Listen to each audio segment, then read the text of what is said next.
I'm Candida Brudenell and I'm the Assistant Chief Fire Officer at Notts Fire and Rescue. So my name's Steph. I've been on station at Highfields for just coming up to a year now. I'm Helen, I'm at Newark and also at Warsop on call, so Newark wholetime, Warsop on call. I've been a little bit longer, I think I've been on station for about 3 years now. Okay. What made you want to become a firefighter? For me, it's what I always wanted to do. Kind of grew up doing it. My cousin was a firefighter in a competitor, shall we say, in another county. So I grew up with a firefighter in the family, and I just knew I wanted to kind of follow in his footsteps. Took me a little while longer to get there than I anticipated, just because of back when I was originally applying 20 years ago, there were a lot more stipulations on medical conditions and things along those lines that over the years have been kind of removed. So finally got in 20 years later, but yeah, achieved the lifetime goal kind of when I finally got in. No, that's brilliant. So what have you done in the intervening 20 years? What other experience are you bringing to the role? I went into technical theatre.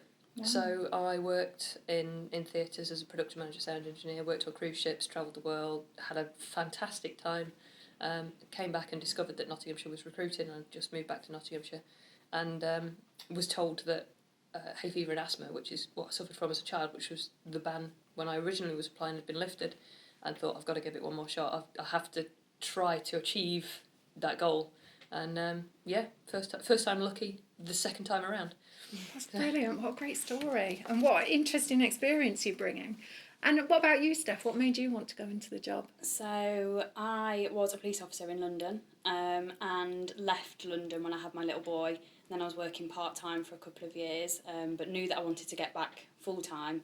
When I was looking at all these sort of different jobs, where the half were saying, oh, you could do this in an office, or you could do this, and I just knew that none of that was for me. I just knew I wanted to get back into like the emergency services, and this just sort of came up at the right time. COVID hit, and we didn't know if my other half was going to get made redundant, so it was sort of like, if you're going to go full-time, now's our moment, let's just do it. And all the timing just sort of felt right. My little boy was at nursery more, I knew I could make it work, and yes, it just fell perfectly. So I took a bit of a punt, and then the more stages I was getting through, the more I was like, okay, this is really what I want to do, and go for it. And yeah, I was lucky.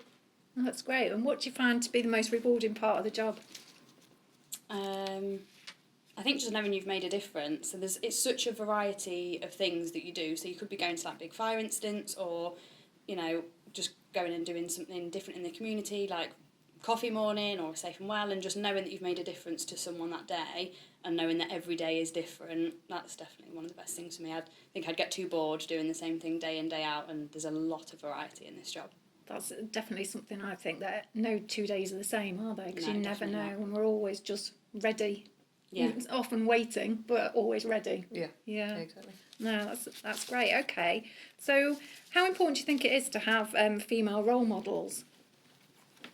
I think it's really important just to open your eyes that this could be a job for you. So my brother-in-law is a firefighter, and he's in his 20s, really fit, like can do so much physical stuff. And I think when I was first considering it, I was thinking, I don't know if I am in a position to sort of do the things that would be expected of me. And then getting chance to speak to people before applying, while going through the recruitment process, and meeting people who do the job, you do think, I could do that. I see like part of myself in you, and I feel like it's worth taking a shot at. And I think that initial step of, can I do it, seeing someone like you doing it, makes you more able and prepared to give it a go, I think. There are a lot of people that I've spoken to who've kind of found out what it is that I do for a living, and have gone, well, I'd really love to do that. I've thought about it before, but I'm only 5'4", so I can't get in.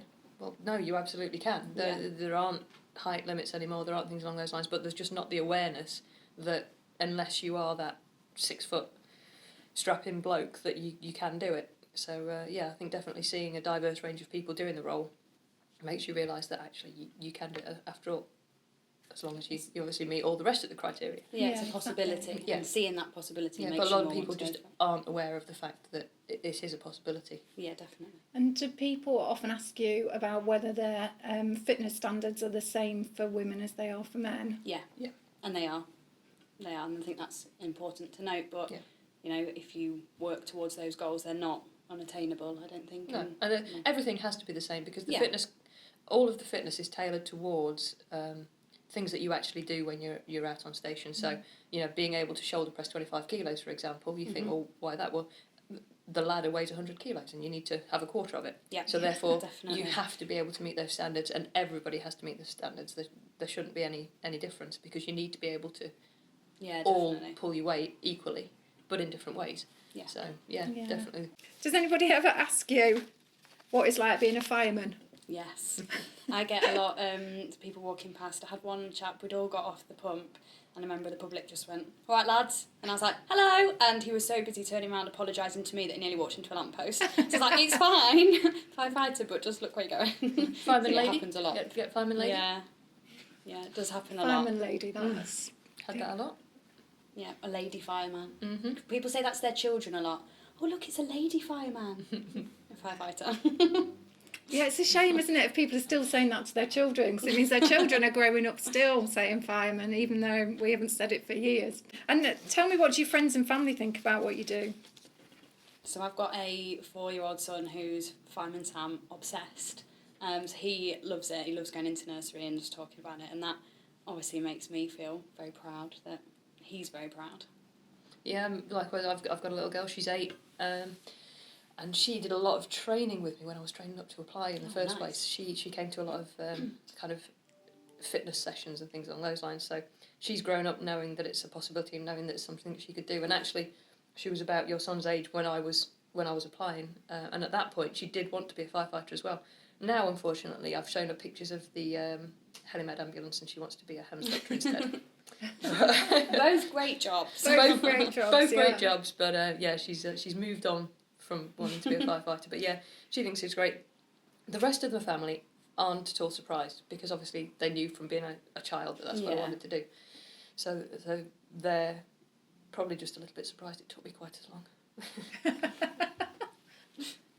And you've both talked about having children, and how do you make it all work in terms of shift work and the different kind of patterns of work? Would you be saying it's easily, or not necessarily easily, but it's definitely doable?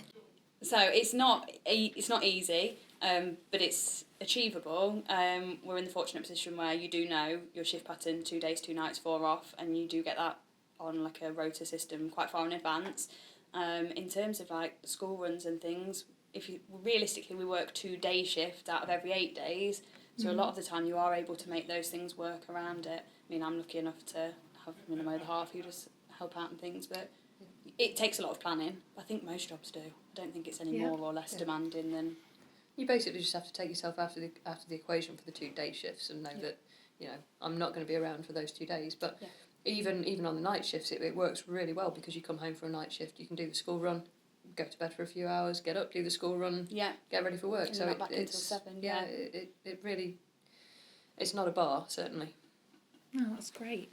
So tell me a little bit about the challenges that you've faced along the way, being in the service or getting into the service. I think we've talked a bit about that, but on a day-to-day basis, or... I think for me, I didn't come in with like loads of practical skills. So I've never done like loads of DIY or like using manual tools and doing a really practical physical job. So I think at training school it was a bit of a baptism of fire of, this is not natural to me, whereas you've got some people who've worked for like Nottinghamshire City Homes, I don't know if it was the same on your course, Helen, but everyone had such a variety of things.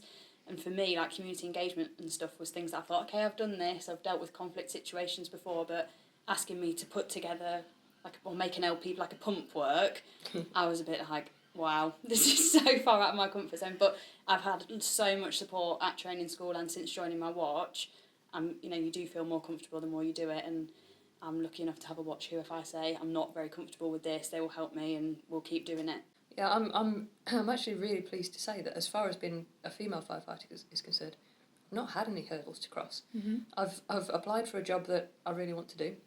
I've gone through the same training process as the guys, and I've had I say guys because my course was predominantly guys. Mm-hmm. There was one other female on it who, like me, had quite practical jobs beforehand, was quite used to the physical element of the job, plus using tools and equipment and things along those lines, so that wasn't a problem. I've got out on station And again, the guys, because I'm an all-male watch, but they just treat me as another firefighter. Yeah. You know, I'm one of the team, and we do things together, we train together, we work together, we eat together. We're a team and a family. So I'm it's not a very interesting answer, but it's a great accolade to the people that I've worked with that I haven't had any difficulties to overcome. And that's one of the best parts of the jobs, isn't it? Yeah. When you want to watch like that, you do sort of do things together, and it's very much. Yeah, there's no like difference. that. We're all firefighters, and Yeah. we all work together, and we get on really well. Absolutely. Well, it's brilliant, and it's great. You don't need to come up with an interesting answer. It's good that the true answer is, such a positive one, really. So tell me, what would you say to any women out there who might be contemplating applying for a job in our service? If you think it's the job for you, then it probably is. So it's not going to be easy. You have to work hard, you have to train hard, you have to reach the same high standards as everybody else will reach, and it's competitive to get in. It's still a really sought after job, and I think that's a great thing. I think the fact that it's so sought after means that we are highly regarded by most of society. But if you think you can do it and you're prepared to put the work in, then go for it. It's worth every minute of the training and the studying, and to go into work every day knowing that you're going to do something different, you're going to do something exciting. Both me and Steph are in a really lucky position of being at a tech rescue station, so we get extra things to do and learn, and we can help in so many different ways. It's a fantastic feeling. So yeah, my sentiment is go for it. Yeah, exactly the same. Go for it. Do your research. There's loads of information online, and I think most of the stations are fairly friendly and open for people to just pop in and ask questions. And there's loads of social media avenues and things. And our station's just had a have a go day recently. So get stuck in, find out everything you can about it. Be prepared for some hard work and graft to get in. But definitely, if you're considering it, find out everything you can and then just go for it. And certainly don't be put off by preconceived ideas about height or No, definitely not. It being a boys' club, things along those lines, because it is not. Great, thank you very much. So thank you, Steph and Helen, for telling me everything about your life as a firefighter. We're going to be out there recruiting soon, so if there are any women out there who ever thought about doing this, just know it is a possibility. Go for it.